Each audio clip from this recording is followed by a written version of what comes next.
concerned, dead, blasted little... You alright? No, I'm not! That's like real life. I hurt myself. The cat needs to go to the vet. We lost power at one point, and the engine in my car blew up, so I had to go running around looking for a new one. Oh, yeah. Between all that, I haven't had time to do the next video. Well, there's always next month. I'm not waiting a month to put up more content, Billy. I've already been gone a month already. Well, no, I mean, it's December. We should do some Christmas reviews. Oh yeah, Christmas. Did I ever tell you about the first Christmas gift I got as a video game? When my brother and I were growing up, the Sega Genesis was the first console we could call ours. There was an NES in the house, or Nintendo Entertainment System, for those of you who don't know what it stands for. But we never really bought games for it. Most of what we had was either handed down, or traded for, or borrowed. Now, at the time, there were plenty of Sega Genesis consoles on demonstration mode out at the Walmart, Sears, Mall, what have you. And we made it very clear as kids that we wanted Sonic. Anyone who's watched the other videos has heard me talk about my father before during the frequency and amplitude review, so you can tell who I'm bringing up next. Come Christmas Eve, Dad went shopping like he usually does at the last minute, and went to the local Walmart asking if they had any Sega Genesis. Genesis?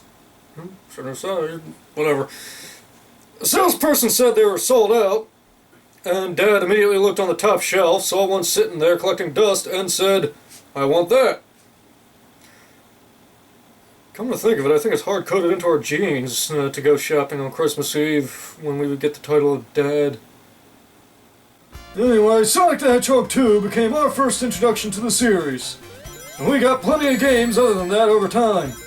Sadly, I can't play this straight from the Genesis for this video, simply because last I saw the Genesis, there was an issue with the AC adapter. And when I say last saw, I mean it's lost in the archaeological mines known as my parents' attic. Now the game's been re-released a number of times on different consoles in different forms.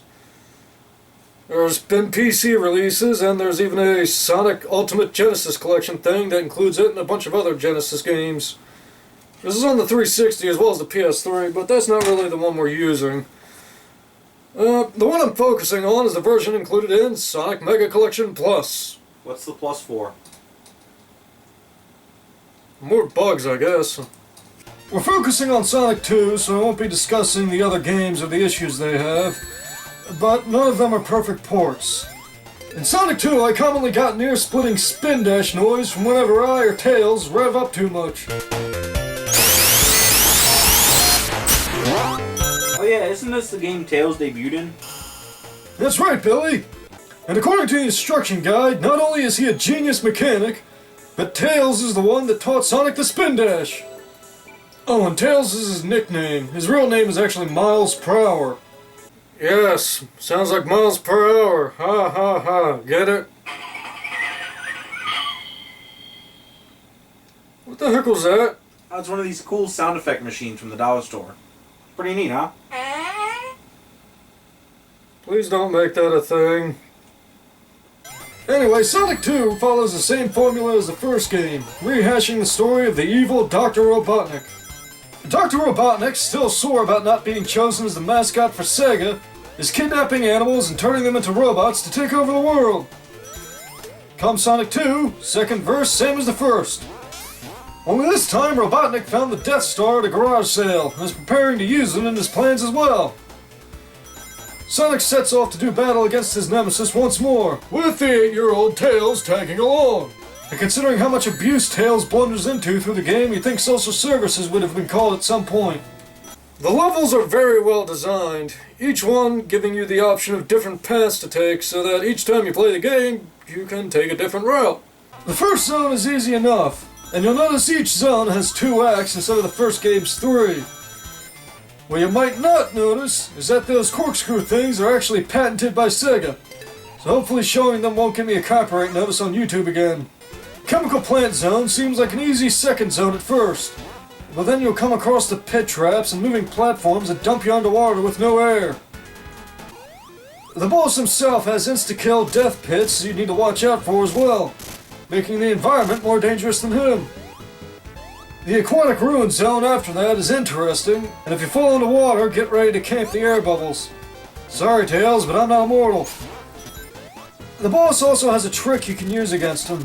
Standing in the right spot, and you can hit him from the top of the pillars instead of dodging arrows and climbing up after him. The Carnival Night Zone is pretty much a breather level that lets you try for rings in the slots, and the boss gets into the spirit by channeling Las Vegas on his ride. The Hilltop Zone has lava pits and moving ground with a rather simple boss fight, while Mystic Cave Zone has vines, hidden drawbridges, and a funky soundtrack.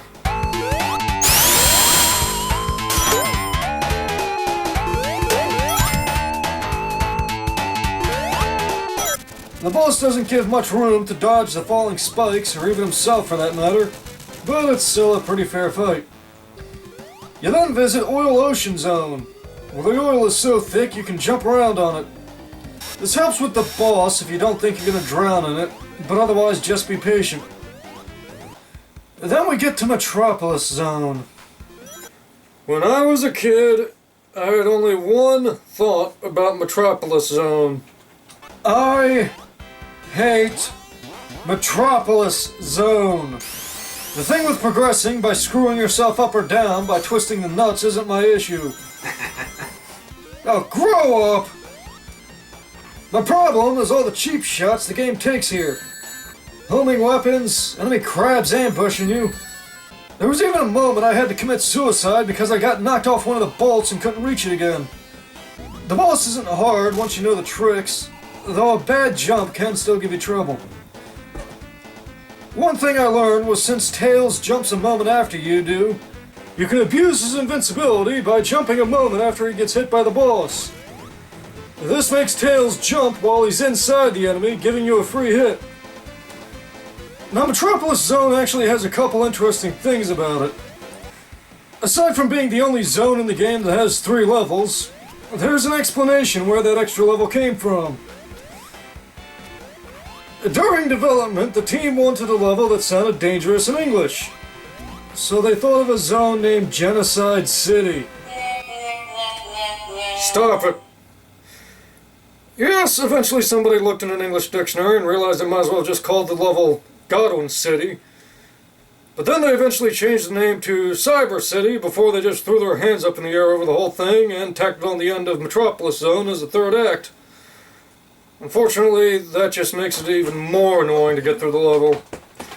After pushing through, we finally get to the end of the game, with Sky Chase Zone leading up to Wing Fortress Zone. Both very impressive levels.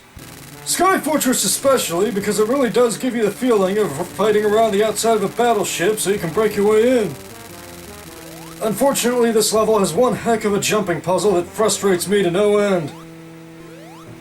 Come on, I beat this game 100 times as a kid. I should be able to get through this crap no problem. Yeah, look at all the skill gleaned from your youth.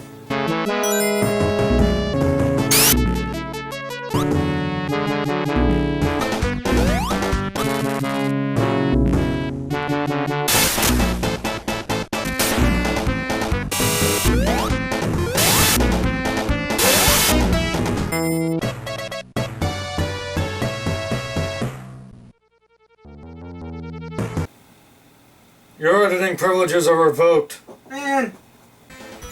Anyway, after beating the roof laser boss thing, Sonic holds his breath and hitches a ride to space, where he boards the Death Egg. This level really gives off the final fight feel, giving you no rings and 2 bosses that require good timing and better aim to get through.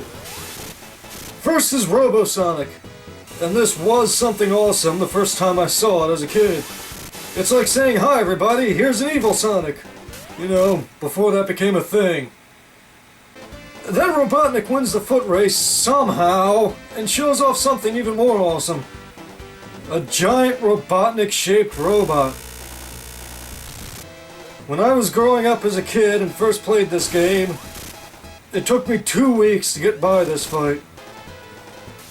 Then I found out there were moments I could jump over the spike hands while he was standing up if my timing was right. You're meant to wait until the robot drops down and then jump onto him. But if you hit the wrong spot, instead of bouncing away from him like normal, you'll fall through him and die to his knees. And no, I'm not showing that. I'm short on time as it is. When you beat him, you're treated with an ending that does a great job with the pictures, and especially the music, of conveying a wonderful end to the story. I remember those days. Games were able to tell stories without needing a Hollywood budget's worth of graphics and voice acting. I was gonna say that! Hey, I played those games too, you know. Actually, that reminds me of the most important addition to the Sonic series this game gave us. Super Sonic! And anyone who's heard the word anime before knows this is based off the Super Saiyan transformation from the Dragon Ball series. Wrong Super Saiyan. Anyway, you jump into the bonus stages by getting 50 rings and hitting a goalpost, which double as checkpoints. Get enough rings in the special stage, and you're rewarded with the Chaos Emerald. Hey, it's over here. Oh, right. Give it here real quick. Did you get enough rings? Give it here, you smart aleck. The Chaos Emerald! Get 7 of the emeralds, collect 50 rings, and then jump into the air to transform into a golden Sonic that runs faster, jumps higher, and is completely invincible. Yes, sir, a reward earned through hard work. Not handed to you like all Sonic games nowadays that shove the emeralds down your throat for the final boss. Aside from hunting the emeralds, you can also do multiplayer with a friend, racing to the end and see who's the fastest. It's pretty basic, and the stretching the split screen does to the sprites makes it kinda painful to look at. But another option for multiplayer is to simply pick up a second controller, and while Sonic's running around in the main game, you can run around and jump with him as Tails. You can't control him flying though, that's a shame. To bring this all together, Sonic 2 definitely set the stage for a lot of things that gave us better games in the future. But even on its own right now, the graphics are still colorful and vibrant to look at, and the soundtrack is something to applaud too. In the end, Sonic 2 is one of my favorite Christmas memories. There's nothing that exemplifies Christmas as a kid more than seeing that box in the corner that looks like it might be the same size and shape as what you've been looking for. And then, that joy you get from tearing open the wrapping to see just what was waiting on side was everything you hoped for. Well, that and watching television shows about peace on Earth and non-commercialization of the holiday while they run 30% of the time with commercials. But we're here to talk about video games, not television. If you guys have your own memories to share out there, go ahead and talk about them in the comments. Meantime, me and Billy have some work to do on the next video. Hey, wait, it's Christmas time. Not yet, it ain't.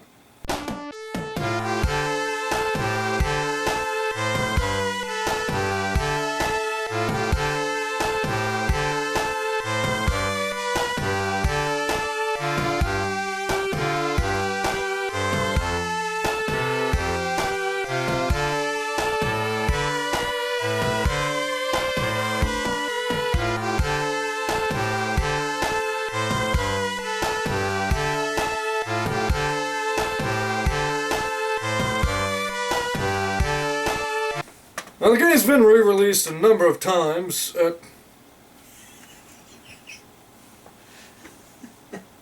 Hi, Willie. How are you? Come here.